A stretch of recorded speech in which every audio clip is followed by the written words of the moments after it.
I Understand. Children are not born knowing that lying is bad. It's something they have to figure out. They gradually understand and learn that there are social rules, mainly by watching us adults constantly, to see what they are supposed to do, and then do the same. Being honest and understanding the concept of lying are things that kids grow to acquire. Children go through cognitive and behavioral phases that I would like to discuss with you. For example, from birth to 3 years of age, they find themselves in a confusing world. What seems to us like lies are just mistakes or an expression of fear. Their reaction is often influenced by our tone of voice. So if I say to my child, "Did you break the glass?" my angry tone will get the "not me" reaction. The angry tone in the adult's question scares them. They just want to make things safe and feel that they are loved by you by lying. Children from ages 3 to 7 are in the phase where they can't really tell the difference between fantasy and reality. They often live in their fantasy worlds where they have imaginary friends who might have done things.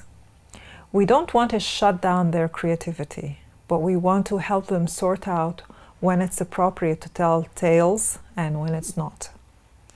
We should not get angry at them for telling us that the green crocodile has eaten the cookie, or something like a bird came and took away his sock. A better idea would be to get along with the story and go look for that crocodile under the bed, then see how the story develops from there. Use humor this phase. From ages 5 to 9, the kids gradually develop an understanding of what it means to lie.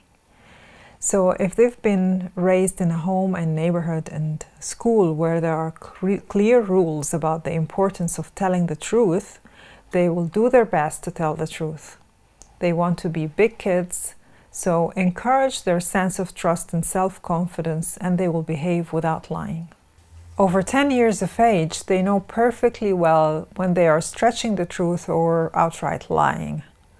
Other reasons for lying can be social issues overlapping with developmental ones. The older the kids get, the more likely one or more of these reasons could play a role.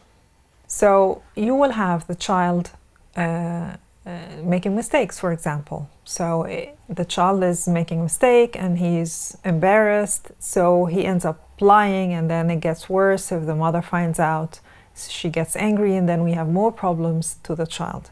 So if you show extreme anger at this child, he will lie more and more. So you probably have to be more understanding to the situation and forgive, so that the child would not go extra further in his lying process. Another factor is fear. When the adults in a kid's life are dangerous, like being violent, irrational, or over-punishing, the kids get so worried about the consequences, so they end up lying to avoid punishment. Very logical. Sometimes also they want to get out of doing something they don't want to do, like their homework. So if they don't like to do their math homework, they just claim to have finished their math homework.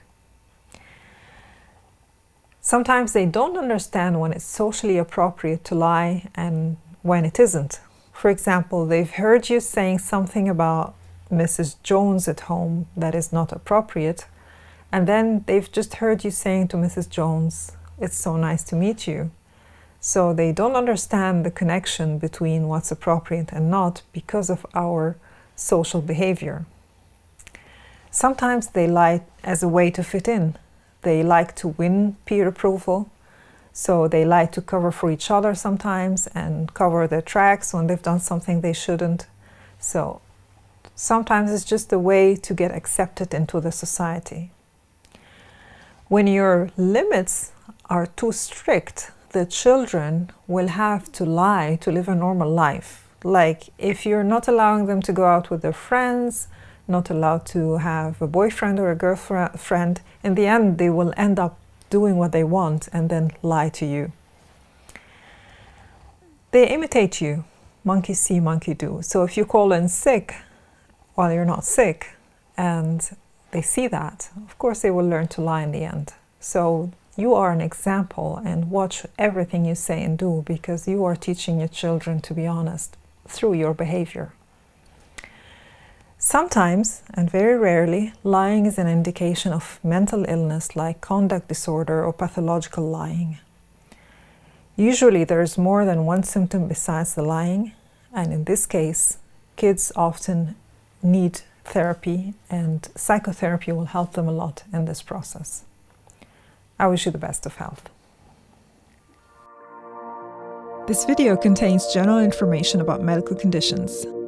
The content might not be suitable for everyone and should not be treated as such. Always consult your doctor before using medications. The medical information is provided without any warranties or legal obligations to those who might apply them.